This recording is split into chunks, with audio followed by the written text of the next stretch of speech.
Another video, another new loan app po. Yung isi-share ko sa inyo sa video na ito, sisilipin ko siya at susubukan ko siya mismo. Which is itong si Yamanow Online Peso Loan. Na-notice ko siya guys sa Google Play Store. May hinahanap kasi akong loan app doon. At nakita ko na bago siya sa akin, no? And then nakita ko po dito na meron silang kaunting reviews, no? So bagong-bago pa lang. At nasa 5,000 plus downloads na din siya. Madami na din yun, ha? Anyways, dito po nakita ko yung app release niya na na-release lang siya last December 17, 2025. So, few days lang yon kasi New Year lang ngayon. So, bagong-bago lang siya. Well, ito na nga. Nagbibigay po siya ha ng instant loan offer. Don't worry not at a disbursement po siya. Nagbibigay po siya ng approved instant loan offer po sa atin kahit po tayo ay unemployed, housewife, student, freelance, and etc. Kasi hindi po sila nanghihingi ng income proof dito or any income document. So, everybody can apply dito. But, before I start na disclaimer lang muna tayo, this video is not sponsored and basically based on my personal experience lang po, susubukan ko lang siya for your sake para mabigyan ko kayo ng tamang heads up before trying this loan app. And by the way, if you are new to my channel, nagre-review po tayo ng different online loan apps or loan services, legit man or hindi, sinisilip ko po yan at sinusubukan. Nagbibigay po tayo ng tamang expectation dito, legit tips, reviews, recommendation, and what olas or loan services to avoid. Kaya kung gusto mo yung mga mga videos, you can consider subscribing at click yung bell button para lahat ng videos ko is updated and notified ka. Well, back to this new loan app, which is nakalagay dito na under daw siya kay Best Friend Lending Corporation, which is parang na-try ko na rin yung parang kay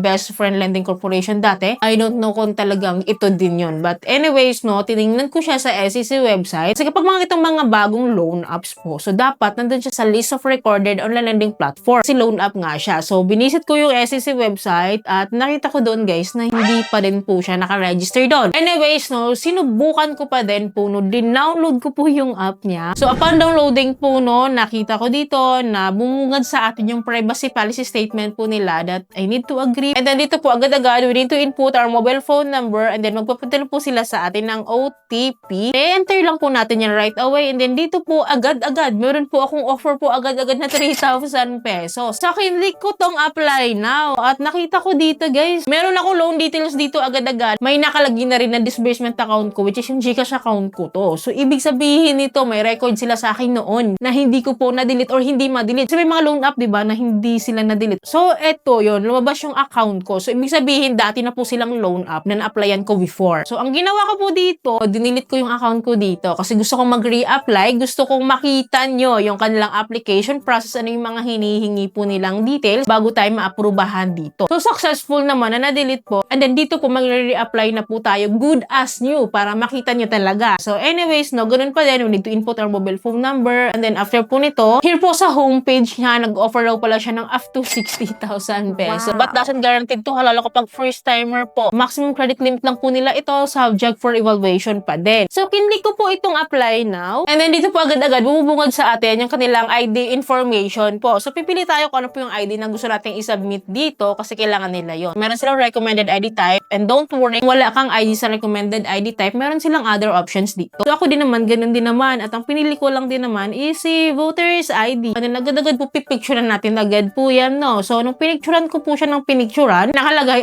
ID doesn't match daw. Hindi ko alam kung ganun. Paulit-ulit Paulit-ulit, hindi niya tinatanggap yung voter's ID ko. So, ang ginawa ko, pinalitan ko na lang siya ng PhilHealth. Yung PhilHealth ID ko na lang. At yun, tinanggap na siya. Nag-auto-capture yung details ko sa aking PhilHealth. Like my full name, ID number, and then birth date. So, tama naman yan lahat. And then yun, kinonfirm ko na lang. And then after po nito, this is followed by the selfie verification na po. So, magsiselfie lang po tayo dito, guys. And then, after po nito, is our identity information or the basic information na po. So, ito yung hinihingi nila ha. Education, marital status, number of credit cards, email, gender, residential addresses, or our address detail, loan purpose. And then, dito sa baba, buti na lang, optional naman sila, which is itong si alternate phone number, si Facebook account, and then si Viber account. So, optional sila lahat. Ayaw na ayaw kung mag-provide ng ganito. Lalo kapag may Facebook na involved. Ayaw na ayaw ko talaga. So, anyways, after po natin ma-fill upan ito, this is followed by the work information na po. So, it is all about our company details, income details po. So, anyways, guys, ito po yung mga work na tinatanggap po nila at kahit nga wala tayong work, no, unemployed, housewife, freelance student, unemployed individuals po, of course. Actually, meron din silang choice of others kung wala sa nabanggit. So, don't worry, no, everybody can apply po dito. Tulad nga po ng sinasabi ko dahil hindi naman sila manghihingi ng income document supporting our income. Kasi dito, ang pinili ko is unemployed lang. Wala naman din nagbago. kailangan pa rin natin mag-provide ng company details, income details, ganun siya. Well, anyway, sa next step po is the emergency contacts or the contact references na po. So, 5